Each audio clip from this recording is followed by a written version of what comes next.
নমস্কাৰ মোৰ অন্যটি ভিডিঅ'লৈ যেহেতু মই আগতেও মানে কথা এটা কৈছিলোঁ যে বোৱা কাপোৰ আৰু মেচিনৰ কাপোৰৰ মাজত কিছু ডিফাৰেন্স থাকে ডিফাৰেন্সটো হ'ল এনেকুৱা যে বোৱা কাপোৰটোত আমাৰ ভালেখিনি কাপোৰ তাৰ মানে ৰৈ যায় মানে কি হয়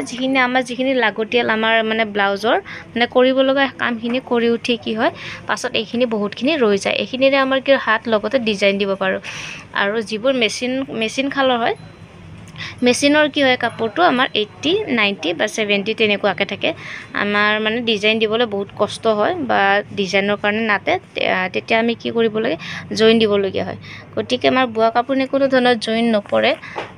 অথচ কাপোৰ ভালেখিনি ৰৈ যায় গতিকে ইমানখিনি কাপোৰ ৰৈ গৈছে বাৰু এইখিনি হাত আৰু লগতে ডিজাইনত যাব আৰু মেইন কাপোৰখিনিত এইখিনি সোমাই গৈছে আৰু কিমান সাৱধানে আমি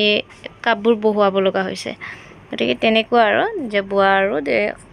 মেচিনৰ কাপোৰৰ মাজত ডিফাৰেন্স গতিকে আজিলৈ ভিডিঅ'টি ইমানতে বাই বাই